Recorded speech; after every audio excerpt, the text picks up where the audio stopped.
everything. Yeah. He's a good guy. I knew him when he was handing out flyers. He was a street barker for the Boston Comedy Club. He was in a poncho handing out fucking flyers. 2 for 1. Come see live comedy tonight. Do you guys want to see like those guys? Yeah. Like I knew him when he was that. Yeah. And he said, "I want." And we were friends pre-go. I used to drive to Seal Beach with him to go play basketball with guys that took. You guys didn't overlap at all because you don't.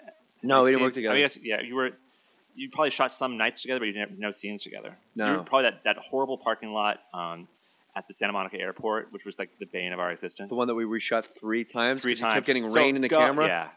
Fake rain in your Anton camera. Go was a tough movie to shoot, and I learned a lot just shooting it, but also learned like not to write movies that are set entirely outdoors at night because that just killed us. Who had to read for that movie?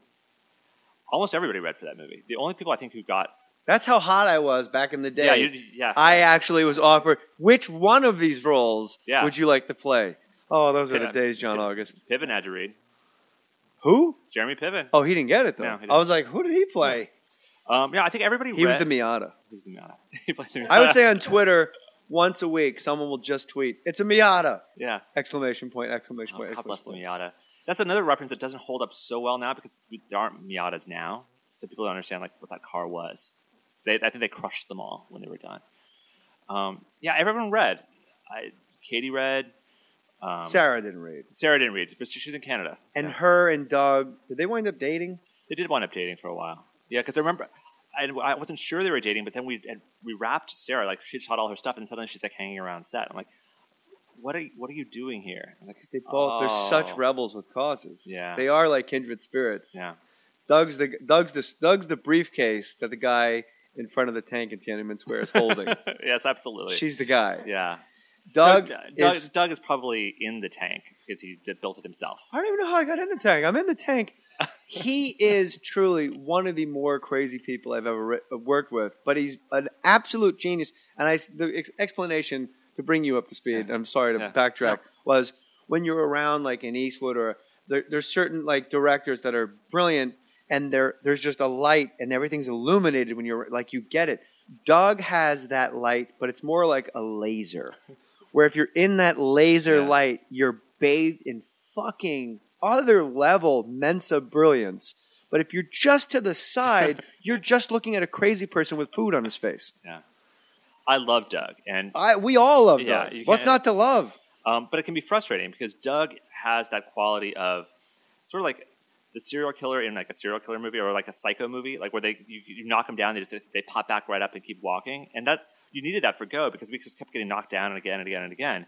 But you're also, when you need to stop him, it was very tough because he had the camera on his shoulder the whole time. So when I would need to have a conversation about like why the scene wasn't working, it would have to do like to him and while he had the camera on his shoulder, like in front of the actors. Yeah, Doug Lyman, for everybody listening, is his own camera operator and his own director of photography. So most of Go, which really is not supposed to work out, is that one guy holding one camera, holding a China ball of light, like those lanterns outside sushi bars. That's how he's lighting the whole scene, just following you around with that. And when you watch Go, it doesn't look different from like Ghost Whisperer, which took all day to light a fucking ghost from a crane on the back lot of Universal Studios. So when you work with a guy like Doug, you go, well, why are these DPs taking all day to light? I watched Doug Lyman walk around with a flashlight, a bug light, and a China ball. Yeah. And I remember he said one of the best things when we were getting our wires put on us in the scene before we go undercover. We were in that like shitty, dingy bathroom like in Venice. Yeah. It was like just a public men's room. And he goes, getting ready for your crotch shot? Yeah, I think it was Scott's crotch shot. And well done, I might add. Yeah. Very well done, sir. Very Sticky Fingers, Rolling Stones album cover, well played. He goes, okay, we're ready to go? We're all ready to go. It's going to be great. And you're in like this dark, dank, and usually, as you know from shooting other films, it takes forever to light everything. And I go, well, isn't it really dark in here? And Doug goes, yeah, it's great. Like he was so excited that he was shooting in the dark. Yeah. And when you watch the movie, you would have and I don't know how much of that is done in post. But how many times did we reshoot that scene? I mean, that was the weird thing with Go. We didn't reshoot this. That was only one time. There were a lot of times where like we would shoot it once and like, oh, that didn't work, we'll shoot it again. Oh, that didn't work, we'll shoot it again. And And Doug, so as an actor, you think it's because like not that good a performance. No, you have no idea that there's nothing on the film. Yeah, I didn't know that until you just said that. Yeah. I didn't realize that. No, it was almost never about performance. It was all about like we couldn't actually there wasn't enough stuff to use. And to his credit, Doug's philosophy was he wants to aim for like 80%, but like get through things much much faster. And then if we have to go back and reshoot stuff, we'll reshoot it. And it's almost a Marine mentality. A good plan now is way better than a great plan later. Yeah. Yes. And I always thought it was like guerrilla warfare, the way we shot. We were in that liquor store in Venice with no permits. Nothing. And cops start circling. And that's when Doug came in, and he couldn't get the performance out of Scott and I. And Scott and I had no idea what he was talking about. And he said, let's say you're a gorilla. But he doesn't know you're a gorilla. But, I mean, you look like a gorilla, but you've never said hey, I'm a gorilla. And he just kept going on. And Scott kept going I don't know. And finally I pulled Scott aside and said, if you ask him one more question, I'm going to fucking punch you in the face in front of this entire crew. Just do it. And we did it. And he goes, see? You guys are gorillas. Yeah. And that's really Doug. He does get the performance out of you. Yeah. If you just act like you're following his direction. Yeah. If he'd given you the one sentence or if he said faster, that's something you could do. Right. But it's when a director gives you 5 minutes worth of stuff. You're a gorilla. Yeah. He actually said that to me. I wasn't joking. Yeah. He told me I was a gorilla, and Scott thinks I'm a gorilla, but he's not sure. There's a scene where two lovers find out they're cheating on each other. Yeah. And they're kind of hashing it out while they're buying liquor. Yeah. That's the scene. This could be fun, but do it as gorillas. Yeah. And that's how it went. Yeah. How do you... And we lost the sound for that sequence. Of course, the sound fell out of sync. Yeah, so we faked it all afterwards. So everything went wrong. Everything went wrong. And that's why it went so right. Yeah, of course. Don't you miss those days? I do miss those days. Charlie's Angels, Corpse Bride, yeah. Willy Wonka and the Charlie Factory, which we'll get to, because that's got to be almost like a burden to have to write perfection. Oh, but it was great. I mean, that was a dream project. Loved it. How do you? Because I asked Koppelman, with Ocean's 13, it's the tablet is there. Yeah. So you're just sort of are you just putting in different colors? I had never seen the. Forgive my analogies. No, sorry. I'd never seen the Gene Wilder version. What? Yeah, which was such a blessing. So I got to go in fresh, and so I loved the Roald Dahl book, and I remember I'd written to Roald Dahl when I was in 3rd grade, and he wrote me back a postcard, which I'd still held on to. And so it was it was fate. It was destiny. I was supposed to totally do it. And so Tim Burton, the longest meeting I've ever had with Tim Burton is about 15 minutes. And he's we want to do Charlie and the Chocolate Factory. I want everything from the book and as much else as you need so it all makes sense. Okay. And so I pitched him back the father backstory. He's that sounds great. Do you think if you had seen the Gene Wilder, you would not have gotten the job? It would have messed me up because it would have thought of I would have compared what we were doing to what they were doing. Constantly, right? Yeah. That's what I thought. Yeah. So that's why I said lose, because I had just assumed you had seen the Gene Wilder version. No. You lose! Good day, sir! Yeah.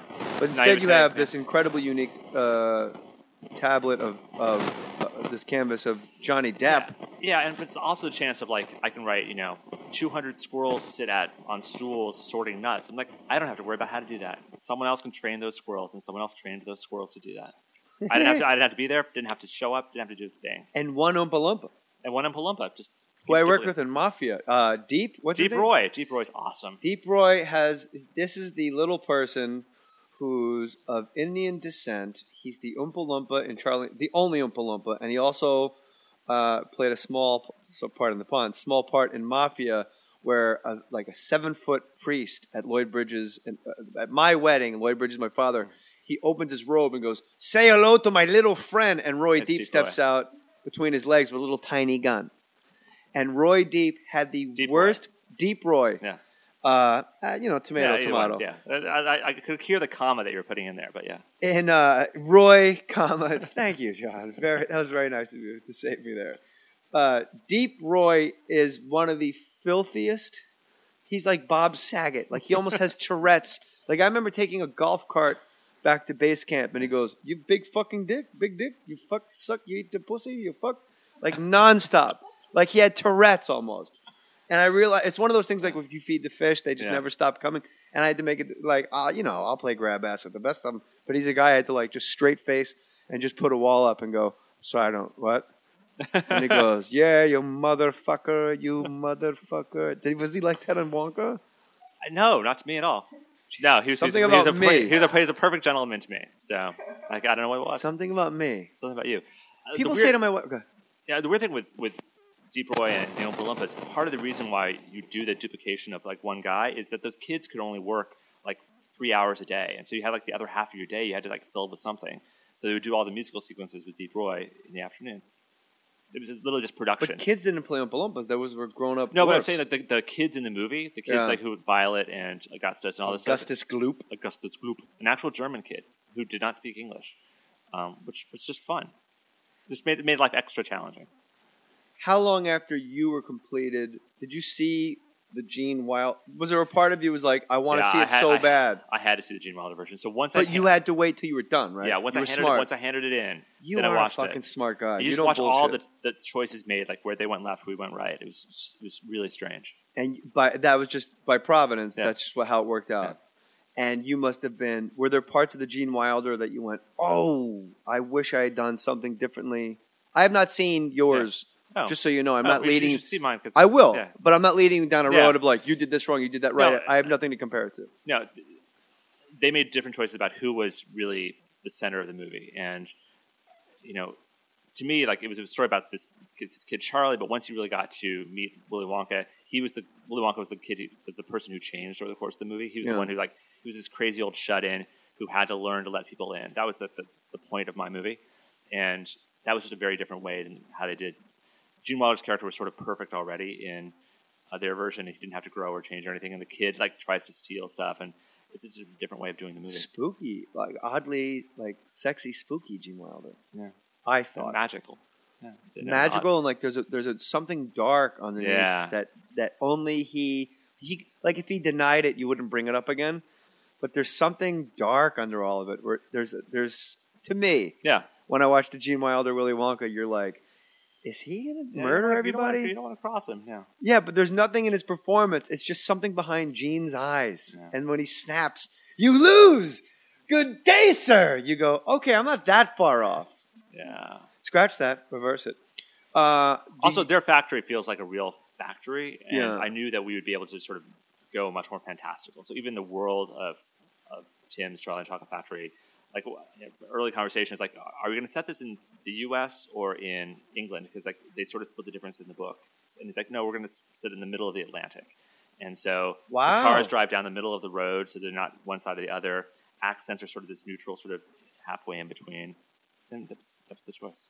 So that's sort of for a guy that discovered writing like War of the Roses and stuff, you were really given the keys to the kingdom of your own childhood imagination because it was one of your favorite books as a kid. Absolutely. It's the thing I always wanted to. Dream job, right? Dream job. Is there a job out there that you think is of that caliber to you? I've gone after some things that have been real goals and hopes and dreams of mine. And sometimes The Wiz Part 2? The Wiz Part 2, totally. Like Tarzan. I always wanted to do a Tarzan movie. So Fuck yeah! Yeah, so I spent 2 years doing a Tarzan movie, and then Warner didn't make it. And then you realized Buster Crabbe was dead? Yeah, he's super dead. You realized Johnny Weissmuller was just dust? I pitched this. Fuck, I'm sorry, my phone. Yeah, do you know how to turn off an iPhone? It's fucking Brian Koppelman. Curse him. Who did you have when you write? Do you have a person in mind to play it? Yeah, back when I was doing Tarzan, it was Diego Luna, like a Mexican actor. Who doesn't want to see that guy flying around the jungle? Come on, the pitch for mine was that it's a Tarzan story, but it's modern day Africa, so it's civil unrest Africa rather than khaki and pith helmet Africa, which I thought was interesting.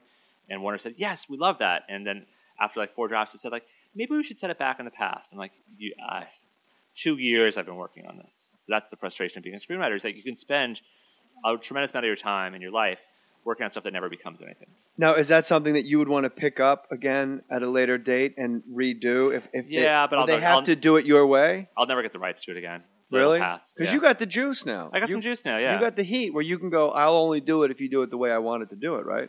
Some heat, but not enough heat to be able to do that. I can't pick a project I want to do. I have to go in and meet on stuff.